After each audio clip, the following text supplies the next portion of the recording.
नमस्ते दोस्तों, आप सबका स्वागत है। आज हम देखने वाले वेब एप्लीकेशन सिक्योरिटी टेस्टिंग में रोड मैप 2026 का beginner to bug bounty hunter तक का। ओके, अगर तुम वेबसाइट टेस्ट या बग बाउंटी करना सीखना चाहते हो और वो भी लीगली और बग बाउंटी से पैसे कमाना चाहते हो तो सबसे पहले तुम्हें आनी चाहिए वेब एप्लीकेशन सिक्योरिटी टेस्टिंग। इस वीडियो में मैं तुम्हें दूंगा 2026 का कंप्लीट रोड मैप जीरो से बग बाउंटी हंटर तक। तो चलिए शुरू करते हैं। What is web app security testing? Web application security testing का मतलब होता है वेबसाइट या वेब ऐप में सिक्योरिटी वीकनेस ढूंढना। सिंपल लाइन में जहां डेवलपर ने गलती की वहां हैकर एंट्री लेता है। Example login page, APIs, file upload system, user roles. यहाँ पे जो ये फंक्शंस है यहाँ पे आपको बाउंटी या वल्नरेबिलिटी मिलती ही मिलती है। इसमें हमें क्या करना है, पहले बेसिक क्लियर कर लेना है सबसे पहले और वो स्ट्रॉन्ग करना है। मतलब HTTPS कैसे वर्क करता है, गेट और पोस्ट फंक्शन क्या है, कुकीज एंड सेशंस के बारे में पढ़ना होगा आपको।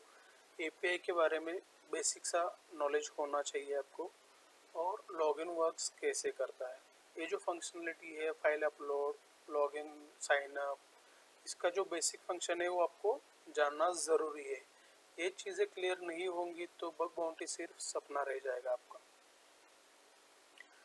दूसरा है tools. Web application penetration testing और वेब एप्लीकेशन सिक्योरिटी टेस्टिंग में आपको टूल्स के बारे में जानना ही होगा। इसके बिना आप वेब एप्लीकेशन पेनिट्रेशन टेस्टिंग और वेब एप्लीकेशन सिक्योरिटी नामुमकिन है। तो नीचे आपको जो मैं 3 टूल्स बता रहा हूँ, ये टूल्स बहुत ही यूज़फुल है वेब एप्लीकेशन पेनिट्रेशन टेस्टिंग में। बर्बसूट ये तो पूरा वेब एप्लीकेशन का किंग टूल है। यहाँ पे आप सिर्फ एक ही इस टूल पे आप अगर आपने मास्टरी कर ली ना तो पूरा वेब एप्लीकेशन आप यहाँ से कर सकते हो। ब्राउज़र टूल्स होते हैं वो आप कर सकते हो, पोस्टमैन और कर्ल्स टूल्स। ये जो 3 मेन टूल्स है आप इसको पढ़ना ज़रूरी है और इसके बारे में जानना ज़रूरी है। इसका प्रैक्टिस आपको करना ही होगा। 95% बग हंटर्स जो होते हैं सिर्फ बर्बसूट से ही बाउंटी निकालते हैं और ये सही है। कॉमन वल्नरेबिलिटी जो है वेब एप्लीकेशन पेनिट्रेशन टेस्टिंग में उसके बारे में हमें पता ही होना चाहिए और उस पर हम मास्टरी करनी ज़रूरी है और इसी से हमें बाउंटी मिलने के चांसेस बहुत ही ज़्यादा है। कौन से वो वल्नरेबिलिटीज़ है चलो बताता हूँ मैं आपको। एक है ब्रोकन एक्सेस कंट्रोल, दूसरा IDOR, access, cross site scripting, file upload vulnerabilities और ऑथेंटिकेशन इश्यूज। ये जो 4-5 जो कॉमन वल्नरेबिलिटीज़ है इसको आपको मास्टरी करनी है। इसके बारे में आपको पढ़ना है, इसका प्रैक्टिस करना है और इन्हीं से हमें ज़्यादा बाउंटी मिलती है। और mostly web application penetration tester और बग बाउंटी हंटर्स जो होते हैं इसी में मास्टरी करते हैं और यहीं से बाउंटी निकालते हैं। बग बाउंटी माइंडसेट स्टेप 4 है। सिर्फ वल्नरेबिलिटी ढूंढने से काफ़ी नहीं होता, तो उसके बाद हमें क्या पता चाहिए, जो आपने बग ढूंढा है, जो वल्नरेबिलिटी ढूंढी है उसके बारे में प्रॉपरली रिपोर्ट करना आना चाहिए आपको। उसका इम्पैक्ट क्या है, कैसे होता है, इसके बारे में बताना आना चाहिए। प्रूफ ऑफ कंसेप्ट्स उसका बनाना आना चाहिए। प्रॉपर रिपोर्ट लिखना ज़रूरी है और वो आना ही चाहिए। उसके बिना सिर्फ आपको बग मिला है, वल्नरेबिलिटी मिली है, आप उसको लेके बैठ नहीं सकते। उसको प्रॉपर तरीके से उसका रिपोर्ट बनाना आपको आना ज़रूरी है और उसके बारे में मैंने एक वीडियो बनाया है, वो मेरे वेबसाइट पे, अब मेरे यूट्यूब चैनल पे है, वो आप जाके देख सकते हो और ये कंपलसरी ही है। अगर आप 2026 में बग बाउंटी स्टार्ट करना चाहते हो तो ये रोड मैप फॉलो करो। छोटा सा ही है पर इम्पैक्टफुल है और आपको समझने में आसानी होगी। और इस चैनल को सब्सक्राइब करो, क्योंकि यहाँ सिर्फ रियल और वेब सिक्योरिटी और बग बाउंटी सिखाई जाती है। तो दोस्तों, यूट्यूब को, मेरे चैनल को सब्सक्राइब करो और ये वीडियो आपके दोस्तों को ज़रूर शेयर करना जो बग बाउंटी स्टार्ट करना चाहते हैं उनके लिए। धन्यवाद। नमस्ते दोस्तों, आप सबका स्वागत है। आज हम देखने वाले हैं बग बाउंटी के लिए वेब टेस्टिंग कैसे स्टार्ट करें। क्या होता है, 99% बिगिनर्स जो होते हैं वो बग बाउंटी में फेल होते हैं, क्योंकि उन्हें पता ही नहीं होता कि टेस्टिंग स्टार्ट कहाँ से करें।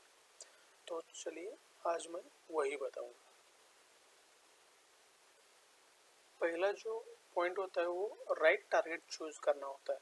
सबसे पहले मतलब लीगल टारगेट चूज करो। कोई भी रैंडम वेबसाइट पे आप टेस्ट करने जाओगे तो वो इलीगल होगा और आप वहाँ पे पकड़े गए तो आप पर केस हो सकती है। तो प्लेटफॉर्म कौन से है लीगल जो यहाँ पे हम टारगेट चूज कर सकते हैं, वो है हैकर1, बगक्राउड, इंटीग्रिटी, ओपन बग बाउंटी।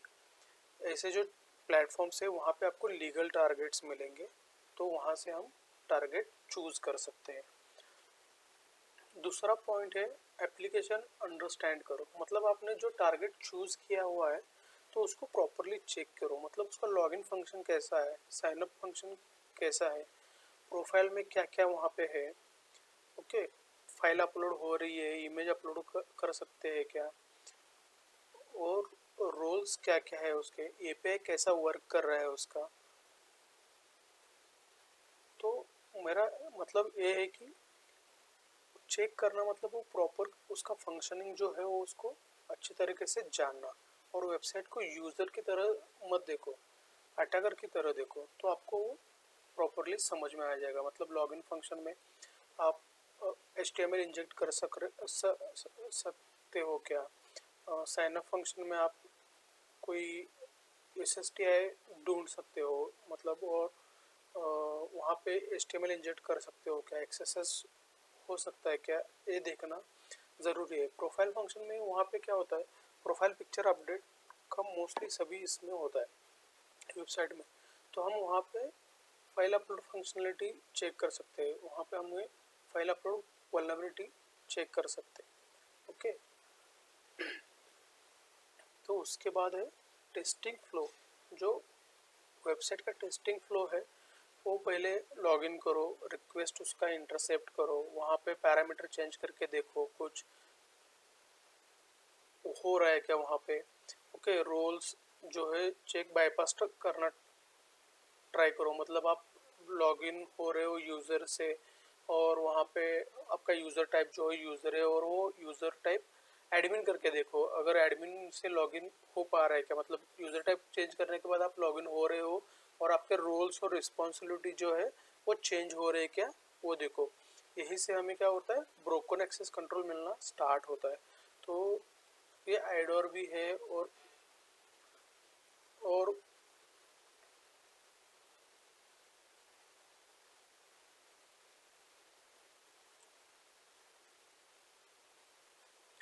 उसके बाद होता है आप जो भी फंक्शनलिटी चेक किया है और आपको वहाँ पे जो बग मिला है, वो बग मिलना ही सिर्फ काफ़ी नहीं है, तो उसको प्रॉपरली रिपोर्टिंग करना भी ज़रूरी है। मतलब अगर छोटा सा भी आपको बग मिला है और आपने प्रॉपरली रिपोर्ट किया है, आपका रिपोर्ट गुड है, बहुत ही अच्छा है, तो आपको बाउंटी मिलने की चांसेस भी बहुत ज़्यादा है।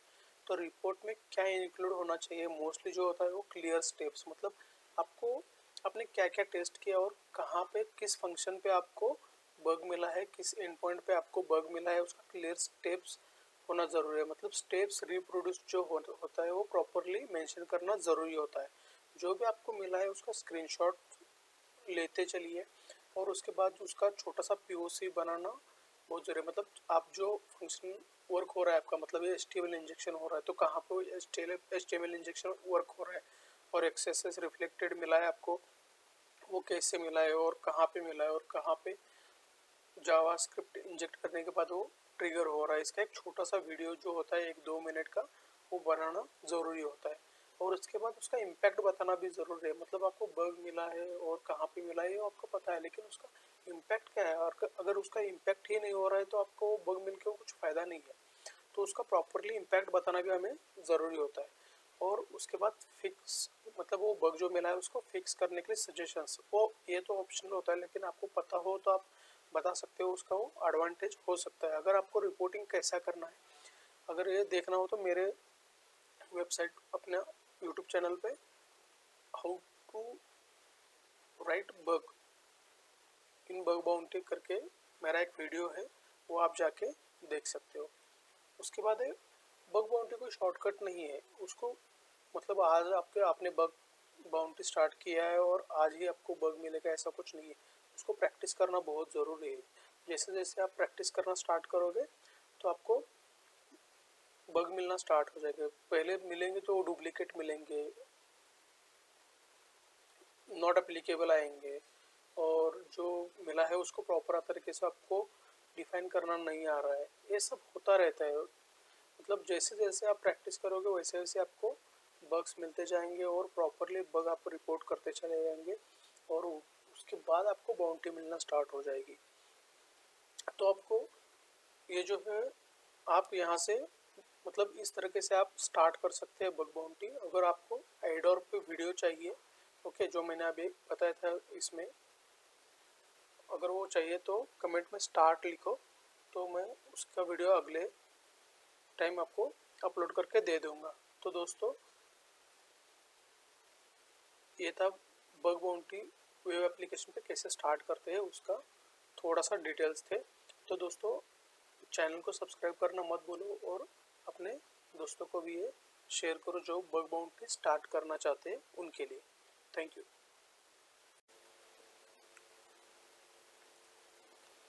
लोग सोचते हैं पेन टेस्टर का मतलब होता है एक टूल ओपन करो, स्कैन चलाओ, रिपोर्ट दे दो। लेकिन सच बताऊं, पेन टेस्टिंग में हैकिंग से ज़्यादा सोचना पड़ता है। कभी कभी पूरा दिन निकल जाता है और एक भी वल्नरेबिलिटी नहीं मिलती, और कभी कभी एक छोटी सी चीज़ पूरा सिस्टम को खोल देती है। तो आज हमें देखना है पेन टेस्टिंग का, मतलब पेन टेस्टर का वर्कफ्लो जो है उसके बारे में हमें देखना है। तो चलिए देखते हैं। फर्स्ट जो स्टेप होती है वो स्कोप को समझना। मतलब पेन टेस्टर सबसे पहले क्या करता है कि स्कोप जो है उसके बारे में वो समझता है।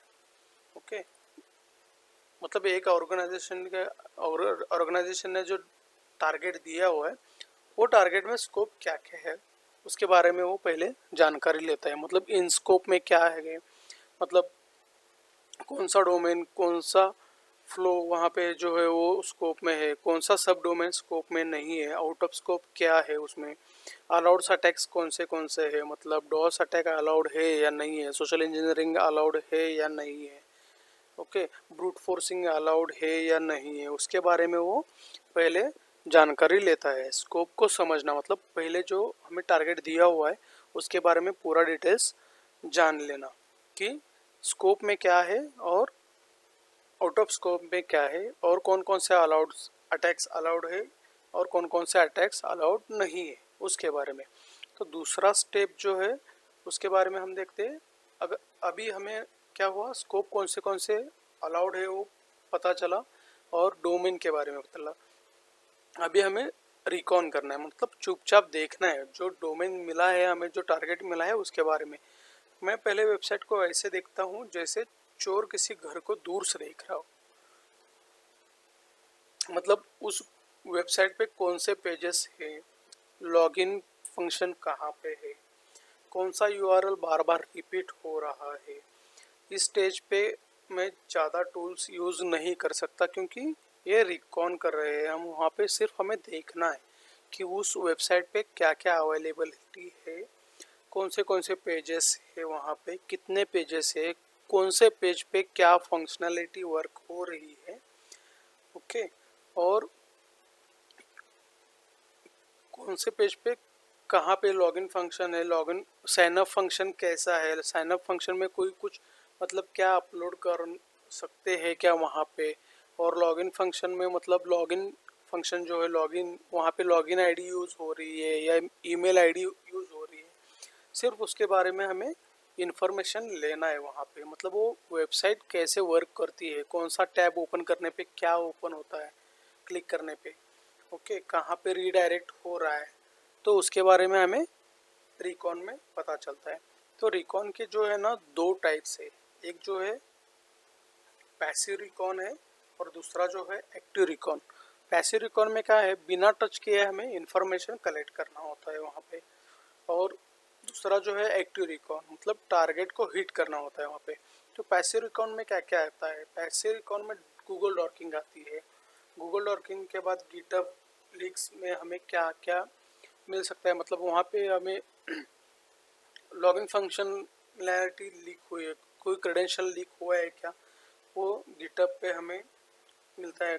कहाँ पे कोई यूआरएल छूट गया है और वो यूआरएल क्लिक करने के बाद डायरेक्टली एडमिन पैनल पे रीडायरेक्ट हो रहा है, ऐसा भी कुछ कुछ गिटहब रिपो जो होता है उसमें लीक्स हमें मिल जाते हैं।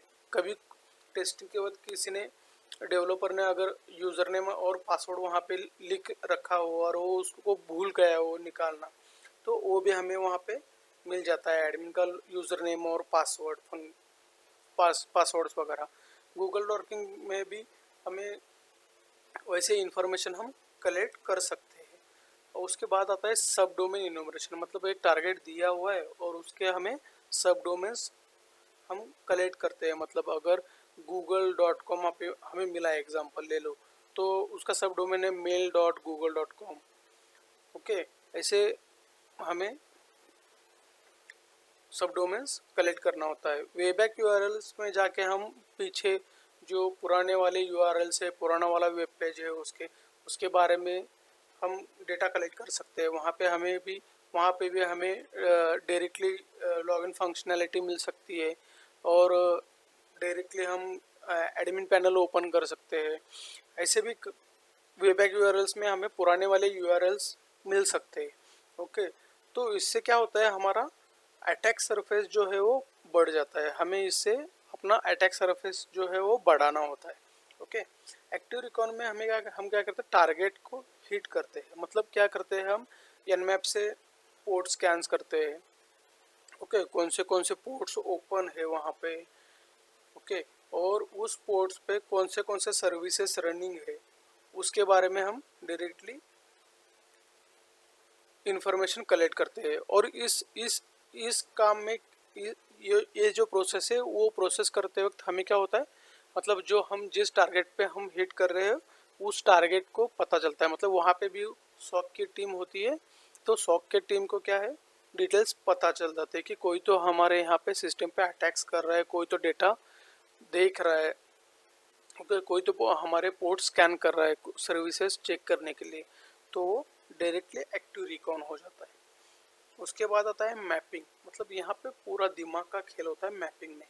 अच्छा पेन टेस्टर वो ही होता है जो सिस्टम का मैप बना दे, मतलब इसका मतलब ये होता है कि वहाँ पे वो वेबसाइट पे चेक करता है कि नॉर्मल यूज़र का एरिया कहाँ पे है, एडमिन का कहाँ पे है, ओके, एपीआई सिर्फ मोबाइल को यूज़ हो रहे हैं कि और कहाँ पे यूज़ हो रहे हैं, लॉगिन पॉइंट्स कहाँ पे है, कैसे है, ओके, मतलब मैंने अभी बताया कि लॉगिन पॉइंट्स मतलब वहाँ पे लॉगिन फंक्शनलिटी में यूज़र नेम और पासवर्ड यूज़ हो रहा है या ईमेल आईडी और पासवर्ड यूज़ हो रहा है। कुछ कुछ इसमें वेबसाइट पे लॉगिन फंक्शन पे यूज़र नेम और ईमेल दोनों भी यूज़ होता है, ओके। तो उसके बारे में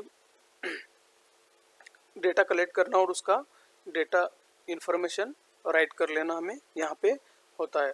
और रोल्स, मतलब वहाँ पे कौन से रोल्स है उस वेबसाइट पे, यूज़र है, एडमिन है, वेंडर है या सुपर यूज़र है, ओके, सबऑर्डिनेट है, तो उसके बारे में हमें डेटा कलेक्ट करना होता है। और एपीआईज कौन से यूज़ हो रहे हैं वहाँ पे, उसके बारे में डेटा कलेक्ट करना होता है। फाइल अपलोड फंक्शनलिटी कैसी है, कौन से फाइल्स हम वहाँ पे अपलोड कर सकते हैं, कौन से फाइल अलाउड्स है, कौन से फाइल अलाउड नहीं है, उसके बारे में हमें डेटा वहाँ पे मिलता है। सेंसिटिव पैरामीटर्स कौन से कहाँ पे किस फंक्शनलिटी से हमें रीडायरेक्ट हो रहा है, ओके, इनपुट फील्ड्स कौन से है, कहाँ पे हम इनपुट मतलब जावास्क्रिप्ट एम्बेड जावास्क्रिप्ट जावास्क्रिप्ट का इनपुट डाल सकते हैं, एचटीएमएल इंजेक्शन चेक कर सकते हैं। ओके, इसके बारे में हमें पूरा नोट डाउन कर लेना है। अगर हमने ये पूरा मैप बना लिया तो हमारा आधा काम जो होता है 50% ऑलमोस्ट ख़त्म हो जाता है। मतलब हम डायरेक्टली यहाँ पे चेक कर सकते हैं कि यहाँ पे वही ये लॉगिन फंक्शन है, यहाँ पे लॉगिन फंक्शन में हम जावास्क्रिप्ट डाल सकते हैं, एचटीएमएल कोड डाल सकते हैं, फाइल अपलोड फंक्शनलिटी में जेपीजी फाइल अलाउड है, पीएनजी फाइल अलाउड है, पीडीएफ फाइल अलाउड है और एचटीएमएल फाइल अलाउड नहीं है। ये हमें पूरा डिटेल्स वहाँ पे मिल जाता है। तो उसके हिसाब से हम अपना अटैक जो है हम प्लान करते हैं और उसके बाद हम वहाँ पे पेन टेस्टिंग करना स्टार्ट कर लेते हैं। अगर मैप क्लियर हो गया हो तो हम तो आधी गेम तो वहाँ पे हम जीत लेते हैं। अभी मैपिंग के बाद क्या होता है, टेस्टिंग करना। ओके, यहाँ पे मोस्टली पेन टेस्टर जो है वो फेल हो जाते हैं, क्योंकि यहाँ पे हमें चेक करना होता है मैन्युअली। ओके, यहाँ पे दो पार्ट होता है, एक मैन्युअली टेस्टिंग होता है, एक ऑटोमेटिक टेस्टिंग होता है। मैन्युअली टेस्टिंग में हम क्या कर सकते हैं कि ब्रोकन एक्सेस कंट्रोल कहाँ पे है, कहाँ पे आपको आईडी मिल रहा है, यूज़र आईडी मिल रहा है या कोई टेस्ट आईडी मिल रहा है और कहाँ पे आपको प्रोडक्ट आईडी मिल रहा है। तो वहाँ पे हम ब्रोकन एक्सेस कंट्रोल चेक कर सकते हैं, आईडोर फाइंड कर सकते हैं, फाइल अपलोड वल्नरेबिलिटी फाइंड कर सकते हैं। ये जो लॉजिक फ्लॉज जो है, ये जो पूरा है वो मैन्युअली टेस्टिंग रहता है। यहाँ पे हम टूल्स का यूज़ नहीं करते। ये जो पूरा टेस्टिंग जो है मैन्युअली हमें करना होता है। ओके, वहाँ पे हम चेक करते हैं कि डायरेक्टली वल्नरेबिलिटी फाइंड करने की, मतलब फाइल अपलोड करो, देखो file upload PNG file upload हो रही है, एसवीजी फाइल अपलोड हो रही है क्या, और एसपीजी फाइल अपलोड हो रही है तो उसके क्लिक करके देखो तो वहाँ पे एक्सेस भी मिल सकता है हमें। ये होता है मैन्युअली टेस्टिंग। ओके, उसके बाद है ऑटोमेटिक टेस्टिंग। ये ऑटोमेटिक टेस्टिंग टूल्स का यूज़ करके ये सपोर्ट के लिए सिर्फ होता है। यहाँ पे जो एक्चुअली वल्नरेबिलिटी वो मिलती है दिमाग से ही मिलती है हमें टेस्ट करने के लिए, मैन्युअली टेस्टिंग करने के बाद। ऑटोमेटिक टेस्टिंग है हम क्या कर सकते हैं कि मैन्युअली टेस्टिंग में हमें उसका सपोर्ट ले सकते हैं सिर्फ। ओके, तो सेम रिक्वेस्ट बफसूट से बफसूट पे कैप्चर करना, बार बार पैरामीटर्स चेंज करके डिफरेंट एंगल से रिक्वेस्ट चेक करना, रोल चेंज करके रिपीट चेंज करना, मतलब यूज़र है यूज़र से एडमिन करना और सुपर एडमिन करना। ओके, ये हम चेक कर सकते हैं। कभी कभी क्या होता है 100 के ऊपर से हम रिक्वेस्ट भेजते हैं लेकिन हमें वल्नरेबिलिटी फाइंड ही नहीं होती, और 101वीं रिक्वेस्ट में भी बग मिल जाता है, और कभी कभी पहले रिक्वेस्ट में भी बग मिल जाता है। ओके, ये हुआ ऑटोमेटिक टेस्टिंग और मैन्युअली टेस्टिंग। ओके, अभी उसके बाद क्या होता है, एक्सप्लॉयटेशन। मतलब आपने डेटा चेक किया, सब रिकॉन किया, उसका प्लान बनाया और उसके बाद टेस्टिंग किया, और टेस्टिंग के बाद आपको बग भी मिला। ओके, जो बग मिला है उसको एक्सप्लॉइट करना होता है उसके बाद। ओके, तो रियल पेज टेस्टर हीरो बनने के चक्कर में क्या करते हैं, सिस्टम तोड़ देते हैं। तो यहाँ पेन टेस्टर क्या करते हैं, डेटा एक्सेस हो रहा है नहीं हो रहा है, अकाउंट टेक ओवर हो रहा है नहीं हो रहा है, कमांड एग्जीक्यूशन प्रॉपर हो रहा है नहीं हो रहा है। फोकस हमें क्या करना होता है, यहाँ पे इम्पैक्ट दिखाना होता है, नॉइज क्रिएट नहीं करना होता। ओके, मतलब डेटा दिख रहा है हमें, तो वहाँ पे क्या करते हैं, डेटा डाउनलोड करने का चेक करते हैं, डेटा स्टील करने का ट्राई कर लेते हैं। हमें सिर्फ क्या करना होता है, प्रूफ दिखाना होता है कि यहाँ पे डेटा हमें मिल रहा है और आप चेक कर लीजिए। हम वहाँ से डेटा डाउनलोड नहीं कर सकते पेन टेस्टिंग में। ओके, हम हैकर्स नहीं, हैकर्स है लेकिन हम वाइट हैट हैकर्स है, ब्लैक हैट हैकर्स करके डेटा चोरी नहीं करते हम। ओके, पेन टेस्टिंग में यही होता है। हमें सिर्फ पेन टेस्टिंग में मतलब वल्नरेबिलिटी फाइंड करनी है और बताना होता है कि यहाँ पे वल्नरेबिलिटी है और यहाँ से डेटा डाउनलोड कर सकते हैं, लेकिन डाउनलोड डेटा नहीं करेंगे हम। ओके, यही होता है एक्सप्लॉयटेशन में।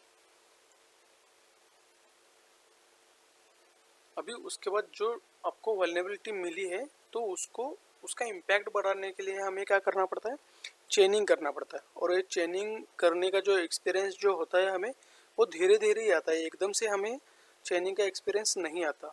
ओके, जैसे जैसे आप इसमें पेन टेस्टिंग करते जाते हो और एक्सपीरियंस आपको बढ़ता जाता है तो आपको वो चेन करना आता है। मतलब अभी देखिए, एक इनपुट फील्ड है और वहाँ पे आपने क्या किया है, HTML इंजेक्शन फाइंड किया है। ओके, HTML इंजेक्शन फाइंड किया है तो कुछ कुछ वेबसाइट पे क्या होता है, उसको अलाउड नहीं करते, मतलब वो P5 कैटेगरी में डाल देते हैं। तो अभी हमें क्या करना है, HTML इंजेक्शन फाइंड किया है तो उसके हिसाब से हमें उसके बिहाफ हम एक्सेस चेंज कर सकते हैं। ओके, क्लिक जैकिंग वगैरह दिखा के हम एक्सेसेस फाइंड कर सकते हो। ये होता है चेनिंग, HTML इंजेक्शन प्लस एक्सेसेस।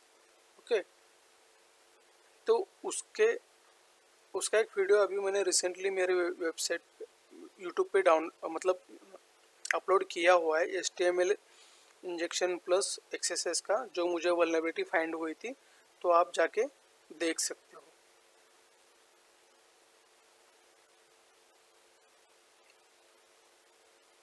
उसके बाद सबसे मोस्ट इम्पॉर्टेंट पार्ट जो आता है वो रिपोर्टिंग होता है। मतलब आपने सब कुछ कर लिया और रिपोर्ट ही नहीं किया प्रॉपर, तो उसका आपने जो वल्नरेबिलिटी फाइंड की हुई है उसका कोई मतलब ये नहीं रहता।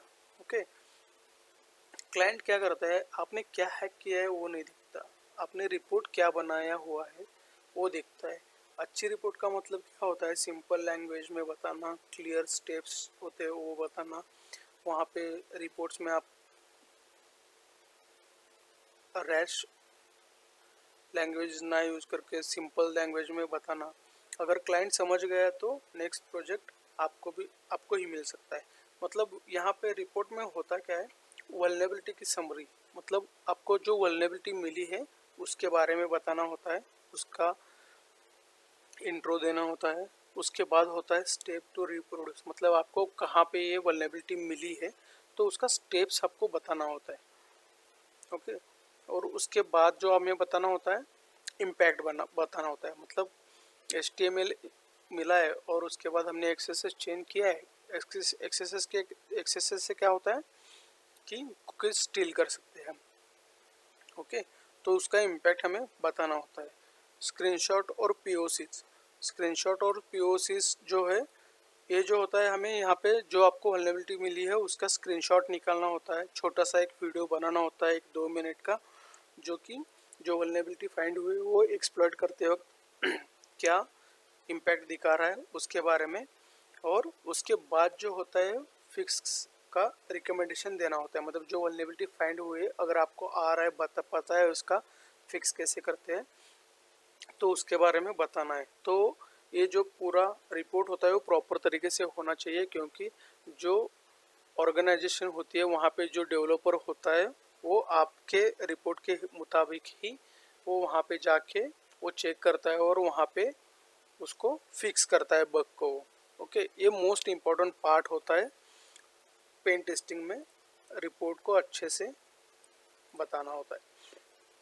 तो उसके बाद आता है रीटेस्टिंग और वैलिडेशन। मतलब आपने रिपोर्ट सबमिट किया है, वो सब हुआ है, उसके बाद वो ऑर्गेनाइजेशन क्या करता है, वो बग फिक्स करता है और आपको फिर से मेल करता है, ओके, पेन टेस्टर को, कि बाबा कि हमने ये बग जो आपने फाइंड किया हुआ था वो फिक्स किया हुआ है, आप और एक बार फिर से टेस्ट कीजिए।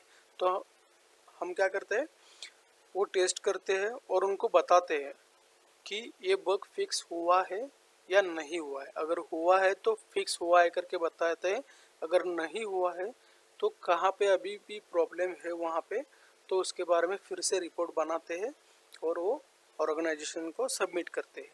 तो ये जो पूरा है वो पूरा जो है पेन टेस्टर का वर्क फ्लो है।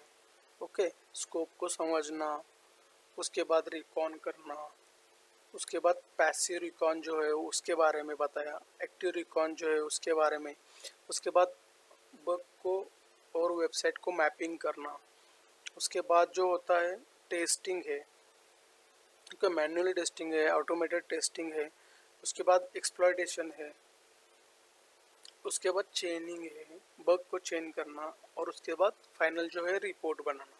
ओके, और रीटेस्टिंग एंड वैलिडेशन।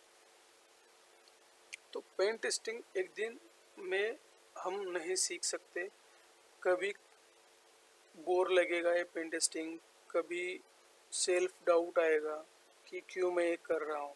लेकिन जब एक रियल बग मिलता है ना, ये पूरा जो आपने जो टाइम बिताया हुआ होता है उसकी सारी थकान जो है वो निकल जाती है। तो दोस्तों, हम यहाँ पे रुकते हैं और आज के टॉपिक में हमने देखा कि पेन टेस्टर का जो वर्क फ्लो है उसके बारे में हमने चेक किया। और प्लीज़, अगर चैनल को आपने अभी तक सब्सक्राइब नहीं किया हो तो प्लीज़ सब्सक्राइब करो, और वीडियो को ज़्यादा से ज़्यादा अपने दोस्तों को शेयर करो, और उनको भी इसके ये नॉलेज जो है वो शेयर कर दो। थैंक यू दोस्तों। तो नमस्ते दोस्तों, आप सबका स्वागत है मेरे चैनल में। आज हम देखने वाले हैं रिकॉनेसेंस बग बाउंटी। तो रिकॉनेसेंस मतलब चोरी छुप के देखना। ओके, रिकॉन एक ऐसी चीज़ है कि आप बिना टूल यूज़ किए 60 to 70% बग बाउंटी कर सकते हो। कैसे, अब वो मैं बताता हूँ आपको। बस टूल चलाना और बग ढूंढना इसका मतलब बग बाउंटी नहीं होता मेरे दोस्तों। टारगेट को अच्छी तरीके से रिकॉन करना ही असली समझदारी होती है। बग बाउंटी का सबसे इम्पोर्टेंट स्टेज होता है कि रिकॉन करना। ओके, मतलब टारगेट को अच्छी तरीके से समझना कि कौन सा टारगेट है, क्या है। ओके, उसका वर्क फ्लो क्या होता है, उसके बारे में यही डिसाइड होता है कि हमें बग मिलेगा या नहीं। तो आगे बढ़ने से पहले मैं आपको सभी को रिक्वेस्ट करता हूँ कि मेरे चैनल को सब्सक्राइब करो और अपने दोस्तों को भी भेजो ताकि वो भी इसका ज्ञान ले सके। तो चलिए देखते हैं। तो टारगेट को समझना, फर्स्ट पॉइंट जो है अपना टारगेट को समझना। पहले हमारे टारगेट को समझना ज़रूरी है। डायरेक्ट टारगेट देखा नहीं और टूल यूज़ करके करना स्टार्ट कर देते हैं आजकल। लेकिन हमें ऐसा नहीं करना है। तो हमें करना क्या है, तो ये प्रोडक्ट करता क्या है, मतलब वो वेबसाइट जो है उसका एक्चुअली वर्क क्या है, वो किस बारे में वो वेबसाइट बनी है। ओके, तो उसका वर्क फ्लो क्या है, वर्क फ्लो क्या है, इसका मेन यूज़र कौन है, यूज़र टाइप्स क्या है उसके। ओके, उस पर यूज़र अवेलेबल है, मतलब यूज़र रजिस्टर कर सकता है, नहीं कर सकता है, कोई एडमिन पैनल है, नहीं है, इस पर डेटा जो है वो सेंसिटिव है या नॉर्मल डेटा है, मतलब उसका अगर हैकर को कुछ फ़ायदा होता है, मतलब वहाँ पे डेटा बेस में डेटा किसी यूज़र का स्टोर हो रहा है, नहीं हो रहा है, उसके बारे में हमें जानकारी लेनी है। Web app, mobile app, API क्या क्या है इसमें, मतलब सिर्फ वेब ऐप ही है या उसका मोबाइल ऐप भी है, या कहीं पे इसका एपीआई भी दिया हुआ है, या किसका एपीआई, किसी और का एपीआई यहाँ पे यूज़ किया हुआ है, उसके बारे में भी हमें देखना है। तो वेबसाइट को पहले नॉर्मल यूज़र की तरह यूज़ करो, मतलब जब हम बग बाउंटी नहीं करते थे तब हम एक वेबसाइट ओपन करके एक नई कोई भी एक वेबसाइट ओपन करके हम क्यूरियोसिटी से देखते थे कि इस पॉइंट पे क्या हो रहा है, मतलब इस टैब पे ये टैब ओपन करने के बाद क्या हो रहा है, और लॉगिन टैब ओपन करने के बाद क्या हो रहा है, मतलब वहाँ पे लॉगिन फंक्शनिंग कैसा आ रहा है, साइन अप फंक्शनिंग कैसा आ रहा है, उसके बारे में हमें देखना है। तो हर एक पॉइंट जो है वो हमें अच्छे तरीके से देखना है, मतलब आपको कुछ पता ही नहीं है ऐसे सोच के ही हमें वेबसाइट पूरी देखना स्टार्ट करना है। पहले पूरा समझ लेना है कि उसका वर्क फ्लो क्या है, कैसा है, उसके बारे में। दूसरा जो है सरफेस रिकॉन, मतलब ये जो है साइलेंट इंफॉर्मेशन गैदरिंग है। यहाँ पे हमें कोई अटैक नहीं करना है, तो सिर्फ हमें ऑब्जर्व करनी है वो वेबसाइट को, उस टारगेट को हमें सिर्फ ऑब्जर्व करना है, मतलब उसका मेन डोमेन कैसा है, उसके सब डोमेन्स कौन से हैं, कितने सब डोमेन्स है उसके, और robot.txt में कुछ फाइल्स, मतलब लिंक कोई है अवेलेबल या नहीं है, उसके बारे में देखना है। अगर कुछ होगा लिंक तो हमें देखना है कि वो लिंक हमारे कुछ काम की है या नहीं है, या वो लिंक जो है कहीं पे रीडायरेक्ट हो रही है क्या, उसके बारे में हमें देखना है। साइट मैप एक्सएमएल पे हमें ये देखना है कि उस साइट में क्या क्या है। यहाँ पे हमें पूरी जानकारी हमें साइट मैप एक्सएमएल में मिल जाती है कि उस साइट में क्या क्या अवेलेबल है। ओके, उसके पब्लिक पेजेस कौन से है, उसके बारे में हमें देखना है। हेल्प में क्या उन्होंने बताया हुआ है, क्या नहीं है। वहाँ पे फ्रिक्वेंटली आस्क्ड क्वेश्चंस में मतलब उस वेबसाइट के बारे में उन्होंने बताया होता है कि फ्रिक्वेंटली कुछ क्वेश्चंस दिए होते हैं और उसके आंसर्स भी वहाँ पे उन्होंने दिए होते हैं। तो वो हमें चेक करना है, कहाँ वो चेक करते हो कहीं हमें कुछ सेंसिटिव इन्फॉर्मेशन तो नहीं मिल रही है, ये भी देखना है। डॉक्यूमेंट्स कौन से अपलोड है वहाँ पे, मतलब कुछ अपलोड है और वो डाउनलोडेबल है क्या, उसके बारे में भी हमें देखना है। तो इस स्टेज पे हमें आइडिया मिल जाता है कि कौन से फीचर्स एग्जिस्ट करते हैं इस वेबसाइट पे और कौन से पाथ्स हिडन हो सकते हैं, इसके बारे में हमें पूरी जानकारी यहाँ पे मिल जाती है। तो अगला पॉइंट जो है हमारा एसेट एंड सब डोमेन मैपिंग, मतलब जो वेबसाइट और जो टारगेट हमें मिला हुआ है उसके बारे में, उसके सब डोमेन जो है उसके बारे में हमें जानकारी लेनी है। ये स्टेप मैक्सिमम बाउंड्रीज देती है, क्योंकि जो मेन पेज होता है वहाँ पे कुछ भी ज़्यादातर हमें मिलता नहीं है। जो सब डोमेन्स होते हैं वहीं पे एक्चुअली बग्स अवेलेबल होते हैं, क्योंकि क्या है, एक मेन डोमेन जो रहता है वो किसी और डेवलपर ने डेवलप किया होता है और सब डोमेन जो होते हैं वो किसी और डेवलपर ने डेवलप किया होता है और ये पूरे सब पेजेस जो होते हैं वो बाद में कंबाइन किए होते हैं। तो इसलिए पूरा वेबसाइट डेवलप करते हो तो एक ही डेवलपर नहीं होता है, तो हर अलग अलग डेवलपर्स होते हैं। तो कहीं ना कहीं कोई ना कुछ गलती ज़रूर करता है वेबसाइट बनाते वक्त। तो हर एक डोमेन जो है हमें देखना है, मतलब डोमेन अगर ए मेन डोमेन domain.com ये मेन डोमेन है तो उसके सब डोमेन्स मतलब dev.domain है, admin.domain, user.domain, API, old domain वगैरह, ऐसे जो सब डोमेन्स होते हैं वो हमें देखना है। क्योंकि सब डोमेन्स है इसका मतलब ये नहीं कि उसमें कुछ मिलेगा नहीं, एक्चुअली सब कुछ मिलता जो है वो सब डोमेन्स में ही मिलता है। क्योंकि सब डोमेन्स इतने ज़्यादातर लोग और नए जो लोग होते हैं वो क्या करते हैं कि सब डोमेन्स में इतना टारगेट अटैक नहीं करते। तो जो भी बग मिलते हैं हाई सिविरिटी वाले वगैरह तो वो सब डोमेन्स में ही मिलते हैं, क्योंकि वहाँ पे गलतियाँ हुई होती है डेवलपर के तरफ से और कनेक्शन के वक्त। तो हमें एसेट्स और सब डोमेन्स मैपिंग करना है वहाँ पे। इसका अगला पॉइंट जो है ऑथेंटिकेशन एंड ऑथराइजेशन रिकॉन, मतलब यहीं से रियल बग मिलना स्टार्ट हो जाते हैं हमें।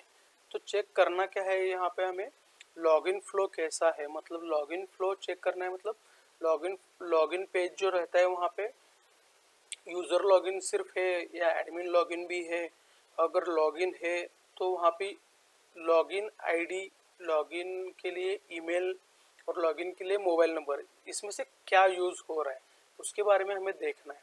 ओके, अगर सिर्फ यूज़र नेम यूज़ हो रहा है तो वहाँ पे हम एसक्यूएल इंजेक्शन ट्राई कर सकते हैं, वो भी हम ट्राई करके देख सकते हैं कि वहाँ पे एसक्यूएल इंजेक्शन हो रहा है नहीं हो रहा है। ओके, और अगला जो पॉइंट जो है साइन अप फ्लो है, मतलब साइन अप फ्लो मतलब साइन अप पेज जो रहता है अपना, वहाँ पे इनपुट्स फिल करने होते हैं, जैसे name, user name, address, mobile number, email ID, okay, date of birth, इसके बारे में हमें जानकारी फिल करनी होती है। तो वहाँ पे हम ये ट्राई कर सकते हैं कि नेम फील्ड में, एड्रेस फील्ड में वहाँ पे करली ब्रैकेट्स वगैरह कुछ यूज़ हो रहा है क्या, मतलब वो अलाउ कर रहे हैं क्या। अगर अलाउ कर रहे हैं तो हम वहाँ पे HTML इंजेक्शन ट्राई कर सकते हैं। ओके, फॉरगेट पासवर्ड जो फ्लो होता है वो वहाँ पे हम फॉरगेट पासवर्ड करके देख सकते हैं और उसका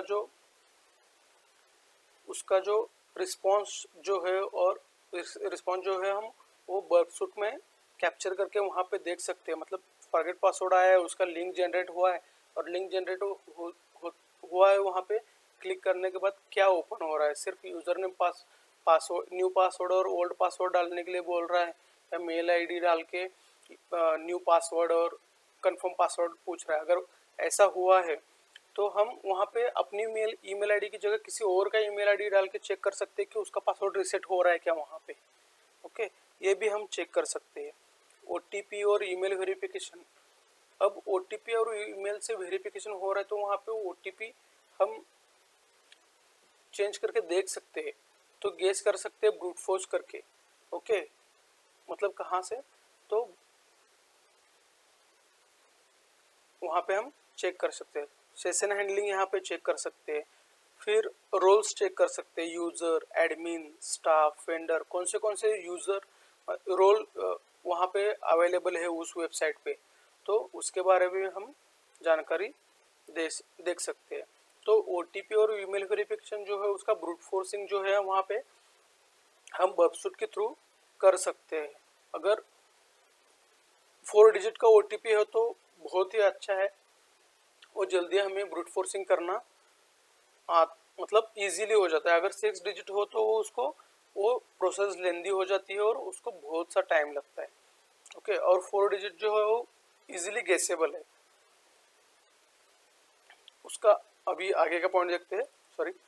तो यहाँ पे बग बाउंटी हंटर टेस्ट का करता क्या है कि क्या यूज़र एडमिन और एंड पॉइंट्स यूज़र एडमिन के एंड पॉइंट्स देख सकता है, क्या आईडी चेंज करने से दूसरे का डेटा मिलता है, ये हम यहाँ पे चेक करते हैं। तो यूजुअली यहाँ पे ऐसा अगर कुछ हो रहा होगा तो आईडी और ब्रोकन एक्सेस कंट्रोल और प्रिविलेज एस्केलेशन के जैसे हमें बग्स मिल सकते हैं। कहाँ पे? या लॉगिन फ्लो, यूज़र एडमिन, ये इसका आईडी वगैरह चेंज करके। ओके, तो दूसरा पॉइंट जो है वो पैरामीटर डिस्कवरी।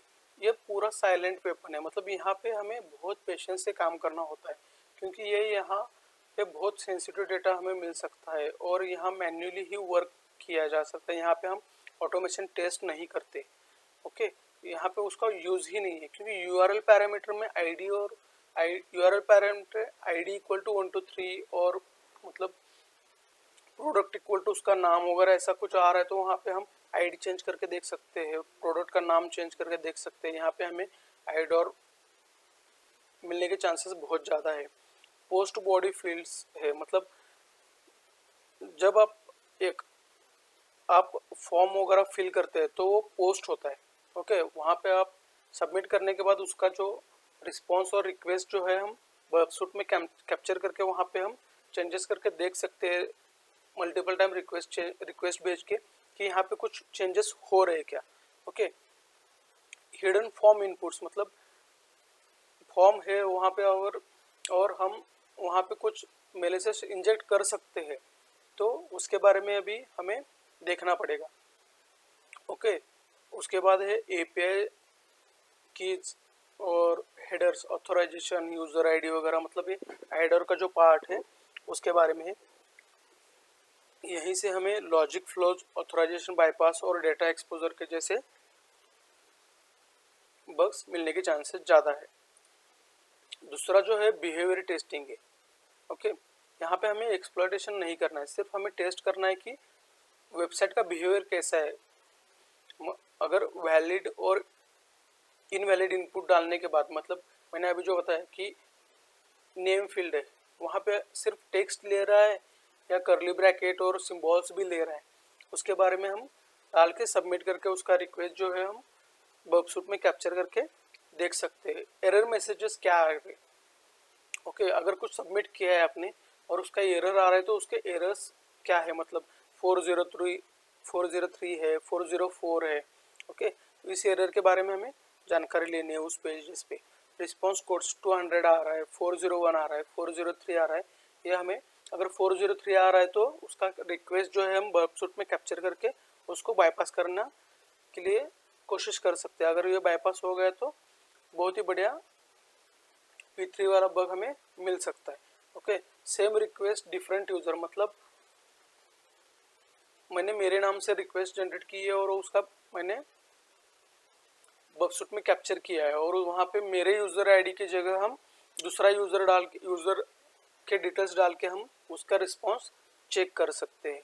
तो इम्पोर्टेंट ये है कि इस स्टेज पे हमें एक्सप्लॉइट नहीं होना है, मतलब नहीं होता और करना भी नहीं है। सिर्फ ये देखा जाता है कि ऐप रिएक्ट कैसा करता है, रिक्वेस्ट और रिस्पॉन्स चेंज करने पर, एरर मैसेजेस और वैलिड और इनवैलिड इनपुट्स डालने पे उसका बिहेवियर कैसा है वेबसाइट का, उसके बारे में हमें सिर्फ यहाँ पे जानकारी लेनी है। तो दोस्तों, अगला पार्ट है मैपिंग, नोट्स एंड डॉक्यूमेंटेशन। अगर यहाँ तक आपने अभी तक मेरा चैनल सब्सक्राइब नहीं किया है तो प्लीज़ सब्सक्राइब करना। ओके, यहाँ पे प्रोफेशनल बग हंटर जो होते हैं यहाँ थोड़ा ज़्यादा दिमाग लगाते हैं, क्योंकि वो यहाँ पे क्या करते हैं, एंड पॉइंट की लिस्ट बनाते हैं कि वेबसाइट पे एंड पॉइंट्स कौन कौन से हैं, उसकी स्क्रीनशॉट लेते हैं। अगर कुछ मतलब उनको अनयूजुअल दिख रहा है तो उसका स्क्रीनशॉट लेते हैं, उसका नोट्स बनाते हैं कि यहाँ पे क्या हो रहा है, उसके बारे में हम स्क्रीनशॉट लेते हैं। ओके, फ्लो ड्रॉ करता है, मतलब जो वेबसाइट का फ्लो है वो ड्रॉ करके लेता है।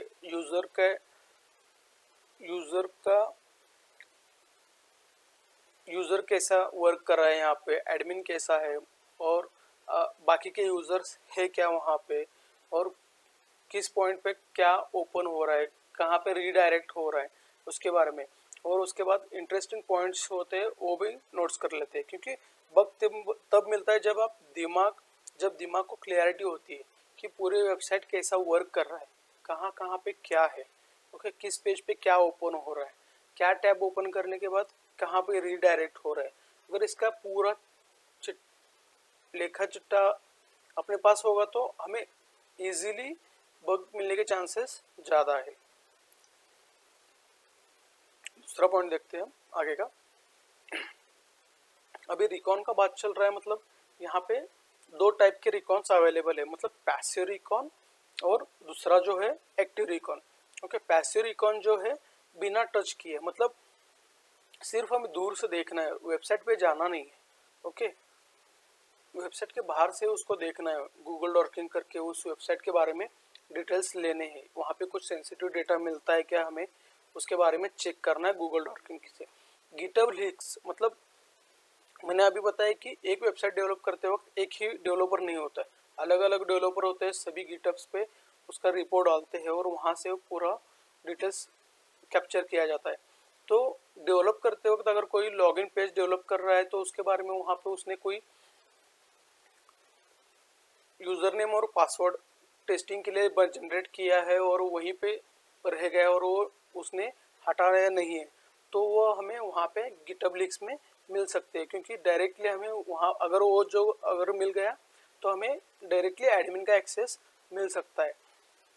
सब डोमेन इन्यूमरेशन करना है यहाँ पे।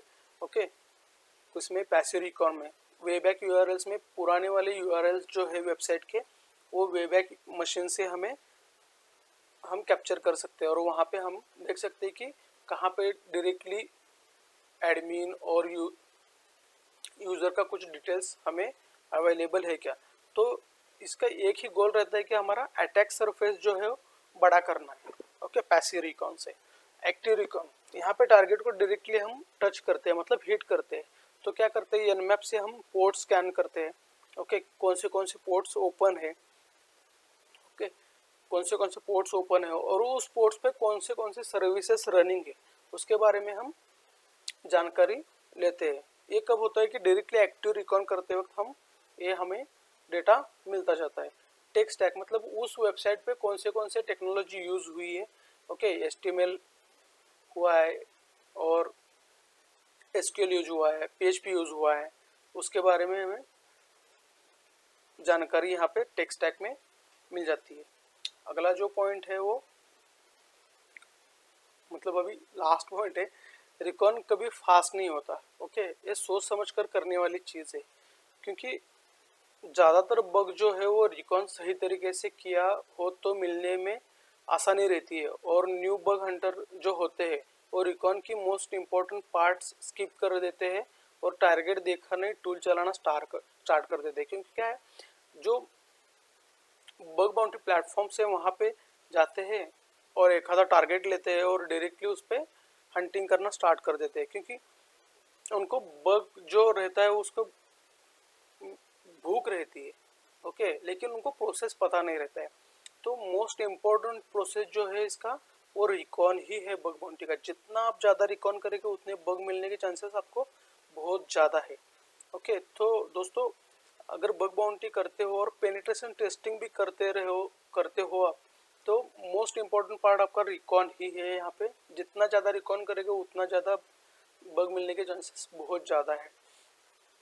तो इसका कंक्लूजन एक ही है, अगर रिकॉन वीक है तो एक्सप्लॉइट फेल होगा अपना, रिपोर्ट वीक होगी, लर्निंग स्लो होगी। अगर रिकॉन मोस्ट स्ट्रॉन्ग है तो बग्स मिलने के चांसेस बहुत ज़्यादा है।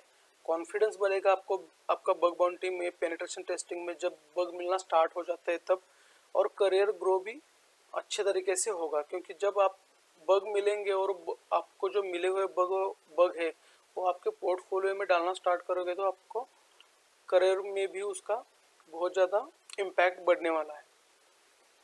तो दोस्तों, इतना देखने के लिए और सुनने के लिए आप सभी का थैंक यू, और please subscribe my channel. Okay, मैं थियोरेटिकली इसलिए पढ़ा रहा हूँ क्योंकि पहले थियोरेटिकली जानना ज़रूरी है। अगर डायरेक्टली अगर मैं प्रैक्टिकल दिखाने स्टार्ट करूँगा तो आपको समझ में नहीं आएगा।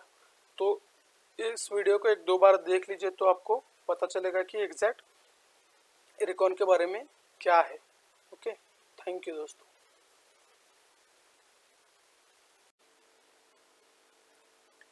नमस्ते दोस्तों, आप सबका स्वागत है। ओके, आज हम देखने वाले हैं ब्रोकन एक्सेस कंट्रोल वल्नरेबिलिटी। ये बग बाउंटी हंटर और हैकर्स का नंबर 1 का वेपन है। क्यों, वो बताता हूँ। रुकिए, यहाँ आप देख सकते हो ये OWASP टॉप 10 का 2025 का डेटा है, जो कि वहाँ पे ब्रोकन एक्सेस कंट्रोल जो है वो टॉप 1 की वल्नरेबिलिटी है। ओके, तो आज हम उसी के बारे में बात करने वाले हैं। अगर मैं बिना लॉगिन के तुम्हारा डेटा देख सकता हूँ या सिर्फ एक नंबर चेंज करके एडमिन बन सकता हूँ तो समझ लो ब्रोकन एक्सेस कंट्रोल है। और हाँ, इसी वल्नरेबिलिटी पे हैकर्स लाखों की बाउंटी कमा रहे हैं। What is broken access control? Broken access control क्या है ये मैं थियोरेटिकली इंग्लिश में नहीं बताने वाला हूँ, जो कि हमारी सीधी सिंपल से समझने वाली लैंग्वेज है उसमें बता रहा हूँ। ब्रोकन एक्सेस कंट्रोल का मतलब होता है एप्लीकेशन प्रॉपरली चेक नहीं कर पा रहा है कि यूजर को क्या देखने या क्या करने का राइट है। सिंपल सी भाषा में बताता हूँ, जो चीज़ तुम्हें अलाउड नहीं है अगर तुम फिर भी एक्सेस कर पा रहे हो तो वही ब्रोकन एक्सेस कंट्रोल है। समझ में आया? रियल लाइफ एग्जांपल दिखाता हूँ। सोचो एक वेबसाइट है और वहाँ पे ये URL है। ओके, यूज़र प्रोफाइल ID 101, ये आपकी प्रोफाइल है। अगर हैकर सिर्फ नंबर चेंज करता है और 1001 की जगह 1002 करता है और सामने किसी और का डेटा आ जाता है और वहाँ पे कोई एरर नहीं आता है, इसको बोलते हैं आइडोर।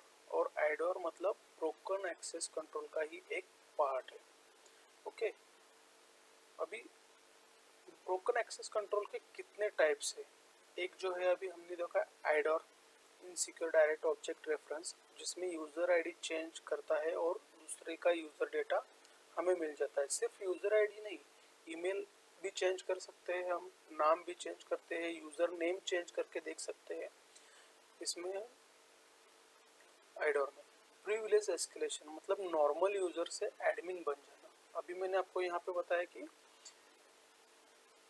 नॉर्मल यूज़र से एडमिन बन जाना मतलब आप यूज़र हो, नॉर्मल यूज़र हो और वहाँ पे आपने अकाउंट क्रिएट किया है और उसका बर्बसूट में आपने रिक्वेस्ट कैप्चर किया है। वहाँ पे यूज़र टाइप जो है वो नॉर्मल यूज़र दिखा रहा है, सिर्फ यूज़र।